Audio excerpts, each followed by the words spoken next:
Pancreatic carcinoma. It is the third topic of the GIT. Now we discuss about the objective. At the end of this session, the learner will be able to review anatomy and physiology of pancreas, define pancreatic carcinoma, discuss about causes, describe pathophysiology, enlist the manifestation of the pancreatic carcinoma, and explain medical and nursing management. Now we see the anatomy and physiology. Anatomy and physiology अगर हम लोग देखते हैं, in this anatomy in adults it is about 6 inches long but less than 2 inches wide. ये 6 inches long होता है pancreas human beings के अंदर, adults के अंदर, and less than 2 inches wide होता है. The head of the pancreas is on the right side of the abdomen. That's mean inside the belly. Abdomen के अंदर जो है ये मौजूद होता है राइट साइड पे, ये जैसे कि देख सकते हैं पिक्चर के अंदर भी. और behind where the stomach meets the duodenum. Duodenum जहाँ पे मिलता है स्टमक के साथ, और वहीं से क्या होता है, ये ड्यूडिनम है और यहाँ स्टमक है, और ये क्या हो रहा है वहीं पे उसके बिहाइंड पे प्रेजेंट होता है. फिजियोलॉजी अगर इसकी देखते हैं तो इसका काम क्या होता है, इसका फंक्शन क्या होता है. Main function of the pancreas is to release proteolytic enzyme. Proteolytic enzyme जो है उनको रिलीज करता है, जो कि ब्रेक डाउन करने में, फूड ब्रेक डाउन करने में हेल्प आउट करते हैं.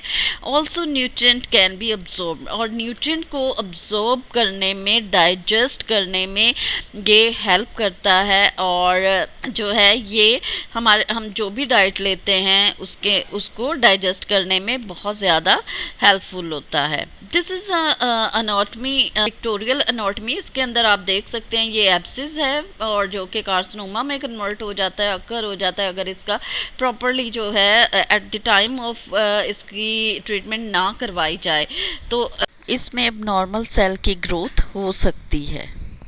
Now time to definition. Define pancreatic carcinoma. Carcinoma अगर हम लोग वर्ड बोलते हैं तो ये हमें समझ आ जाती है कि किसी बॉडी पार्ट में क्या हुआ, कैंसर हो गया है. दैट्स मीन कि एबनॉर्मल ग्रोथ ऑफ सेल्स हो गई है. यहाँ पे हम बात कर रहे हैं पैंक्रियास की. तो पैंक्रियास क्या है देख लेते हैं इसको. Cancer, abnormal growth of cell may arise in any portion of pancreas.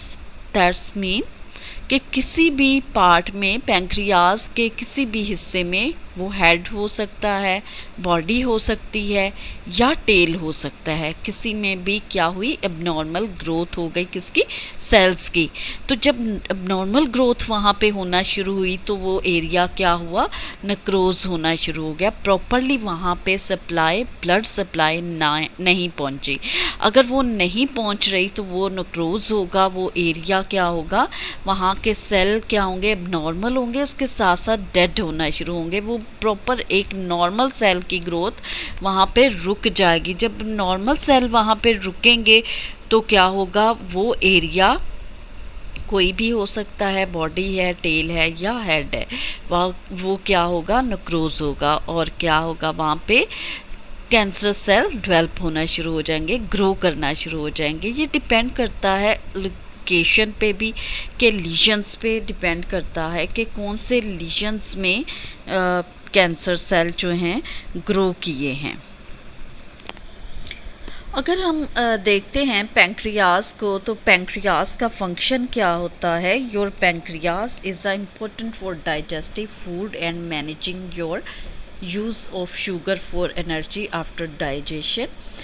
If you have any symptom of pancreatic digestion problem like loss of appetite, abdominal pain, weight loss, इस तरह की अगर प्रॉब्लम हो जाती है, हमारा पैंक्रियास जो है प्रॉपरली वर्क नहीं करता, यानी कि इसके अंदर क्या हुआ, ये इसका फंक्शन मेन जो फंक्शन है फूड को डाइजेस्ट करना होता है और बॉडी को एनर्जी प्रोवाइड करता है. और किसके ज़रिए, शुगर, जब ये शुगर जो है ग्लूकोजन में कन्वर्ट कर रहा होता है, इंसुलिन जो है प्रोड्यूस कर रहा होता है इसके अंदर जो सेल होते हैं, और अगर उसके अंदर प्रॉब्लम हो गया है तो क्या होगा कि वो सिक्रीशन जो है वो निकलना क्या होगी, ब्लॉकेज वहाँ पे आने की वजह से सिक्रीशन नहीं निकलेगी, और सिक्रीशन भी नहीं निकलेगी, पेशेंट को जो है वो वहीं पे वो एंजाइम जो है रिलीज़ तो होंगे लेकिन वहीं पे उसी एरिया के अंदर क्या होंगे, ग्रो करना शुरू हो जाएंगे, और वहाँ पे जो है वो एरिया के अंदर भी प्रेशर इंक्रीज हो जाएगा। अप्रॉक्सीमेटली बात करते हैं 75% of pancreatic cancer originate in the head of the pancreas. Pancreas जो है मोस्टली कहाँ पे डेवलप होता है, कहाँ पे सेल ग्रो करते हैं, उसके हेड के अंदर ज़्यादातर जो देखा गया है, जो 75% लोगों के अंदर क्या होता है, हेड के अंदर ग्रो कर रहे होते हैं सेल, कैंसर सेल्स जो होते हैं। ये एक पिक्चर है जो कि वाज़िया दिखा रहा है, यहाँ जो है टेल के अंदर है कैंसर सेल्स डेवलप हुए हैं, क्योंकि हमने देखा है कि किसी भी एरिया में डेवलप हो सकते हैं। कॉजेज़ अगर इसकी हम लोग देखते हैं पैंक्रियाज की, तो सबसे मोस्ट इम्पॉर्टेंट कोज जो आती है वो एशियन लोगों के अंदर जैसे देखा जाता है, या ओवरऑल वर्ल्ड वाइज देखा जाता है, स्मोकिंग जो है बहुत ज़्यादा की जाती है। स्मोकिंग की वजह से रीज़न क्या होती है कि हमारे लंग्स जो हैं वो इन्वॉल्व होते हैं, अफेक्ट होते हैं, और जब लंग्स अफेक्ट होते हैं तो लंग्स के साथ ही वहाँ से एसोफेगस जो है वो गुज़र रहा होता है। एसोफेगस जब गुज़रता है तो एसोफेगस भी इन्वॉल्व होता है। एसोफेगस के साथ क्या होता है, स्टमक होता है, क्योंकि एसोफेगस पाथ ऑफ फूड है जो कि स्टमक में लेके जाता है फूड को, और जब स्टमक इन्वॉल्व होगा तो ड्यूडिनम इन्वॉल्व होगी, ड्यूडिनम इन्वॉल्व होगा, ड्यूडिनम के साथ ही क्या होता है, हम लोग यहाँ पे देख सकते हैं स्मॉल इंटेस्टाइन है, और जो है ये गॉल ब्लैडर है, ये सारे जो हैं यहीं पे ड्यूडिनम जो है वो क्योंकि ये बिहाइंड ऑफ स्टमक होता है, ड्यूडिनम के नज़दीक होता है, और क्या होगा, ये इन्वॉल्व हो जाएगा उस डिज़ीज़ के साथ जो कि एक ख़तरनाक डिज़ीज़ है जिसे कैंसर बोला जाता है। और ऐसे लोग जो जिनका एक्सपोजर केमिकल के साथ होता है, लाइक वो किसी फैक्ट्री में काम करते हैं, धुएं वाली फैक्ट्री में काम करते हैं जो कि केमिकल प्रोड्यूस कर रही है, केमिकल बना रही है, या फिर ऐसे लोग इन्वॉल्व होते हैं जिनको पहले से ही पैंक्रियाज की कोई डिज़ीज़ है या क्रॉनिक डिज़ीज़ है, उसको पैंक्रियाटाइटिस है, इन्फ्लामेशन इन पैंक्रियाज है, या कोई एब्सिस है पहले से पैंक्रियाज के अंदर, या इन्वॉल्व है डक्ट जो पैंक्रियाज से गुजरती है, बाइल डक्ट जो है, क्योंकि ये बाइल डक्ट जो है ये ड्यूल वर्क कर रही होती है, पैंक्रियाज और लिवर के अंदर होता है, या लिवर डिजीज़ की वजह से भी ये इन्वॉल्व हो सकता है, या ऐसी डाइट लेने की वजह से जो कि रेड मीट जो लोग ज़्यादातर लेते हैं उनमें भी ये डिज़ीज़ हो सकती है, ओबेसिटी जो है रीज़न बन सकती है, या फिर ऐसा होता है कि हेरिडिटी भी हो सकता है कॉज। पैथोफिजियोलॉजी के अंदर अगर हम लोग देखते हैं तो कैंसर में originate in pancreas are the result of metastasis.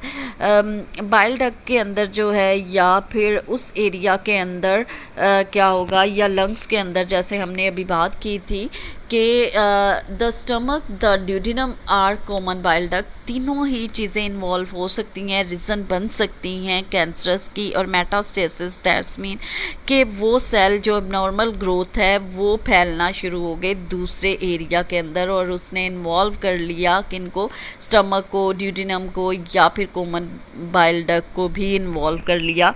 वो दूसरे एरिया अपने ऑर्गन से दूसरी जगहों पे भी फैलना शुरू हो गया, वो एक जाल बनाना शुरू हो गए हैं, अब नॉर्मल जाल की ग्रोथ होना शुरू हो गई है। और जब ये ग्रोथ जो है जाल की शक्ल अख्तियार कर लेता है, जिसे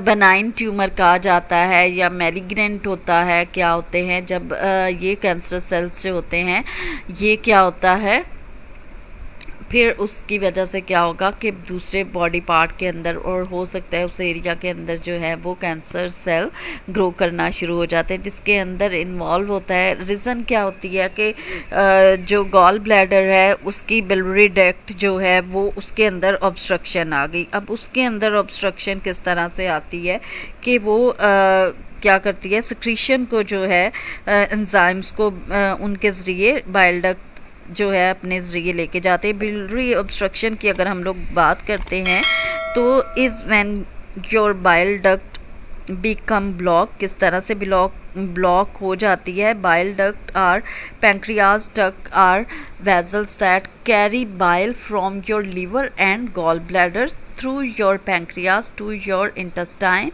A blockage in your bile duct can cause severe complication, क्योंकि ये क्या करती है, ये एक पाथ है जो कि सिक्रीशन को या फिर उन एंजाइम्स को जो है ये पास आउट करती है सीरम को, और अगर वहीं पे ऑब्स्ट्रक्शन आ गई है तो क्या होगा कि वहाँ पे अबनॉर्मल ग्रोथ होना शुरू हो जाएगी, और अबनॉर्मल ग्रोथ जब होगी तो वो सेल क्या होंगे, कैंसरस सेल में कन्वर्ट हो जाएंगे।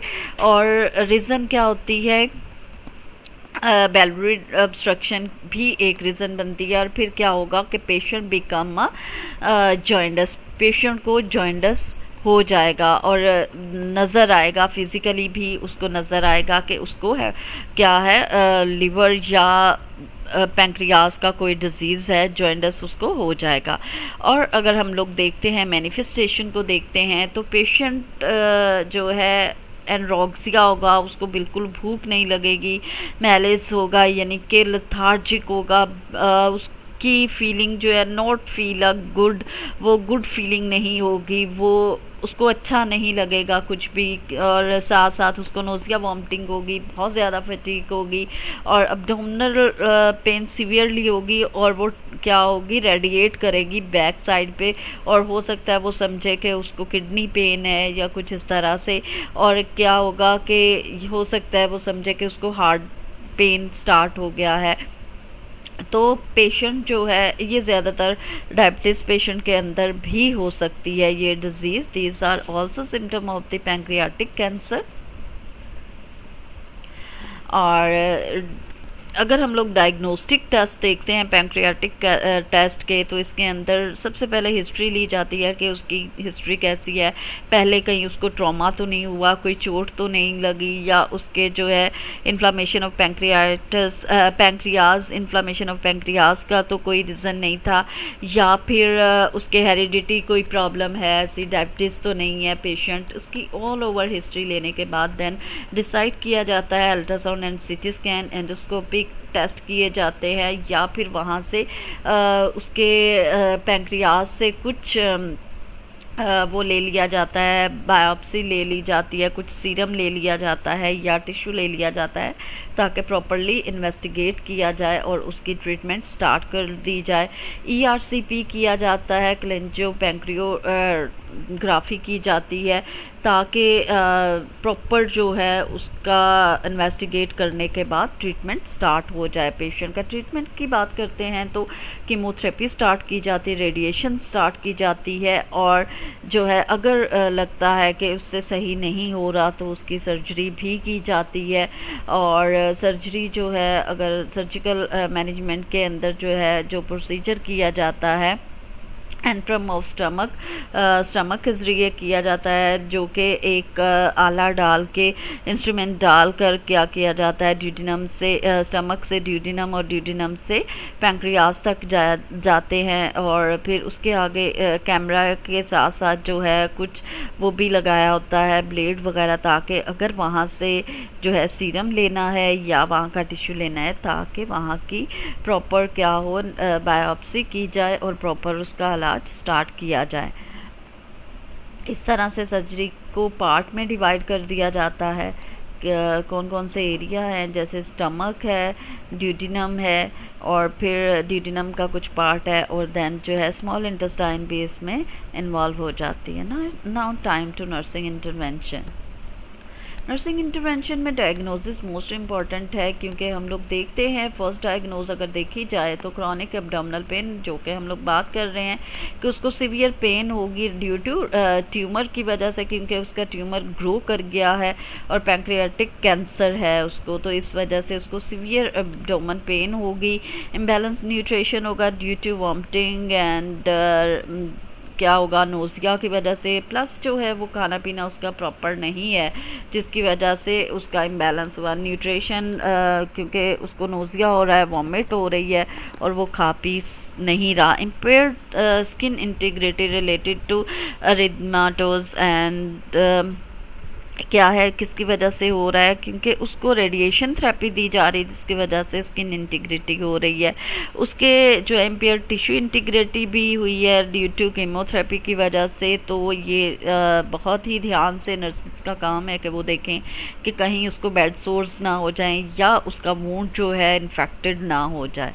तो ये चीज़ें बहुत ही ध्यान से देखना है। और पेशेंट अगर वीक है, लेथार्जिक है, तो उसको देखना है कि कौन सी ऐसी एक्टिविटी उसको करवानी है या कौन सी ऐसी डाइट उसको प्रोवाइड करनी है जिससे क्या हो कि वो एक्टिव हो जाए। और उसकी फैमिली को और पेशेंट को जो है एजुकेट करना है रिलेटेड डाइट। और उसको मेडिकेशन अगर दे रहे हैं तो मेडिकेशन जो है प्रॉपरली 5 राइट्स ऑफ मेडिकेशन उसको प्रोवाइड करना है। फ्लूइड इलेक्ट्रोलाइट बैलेंस किस तरह से होगा, किस तरह से हमें पता चल रहा है, इनटेक आउटपुट चार्ट जो है वो प्रिपेयर करना है ताकि प्रॉपर पता चले कि पेशेंट इनटेक कितना ले रहा है, आउटपुट उसका कितना हो रहा है।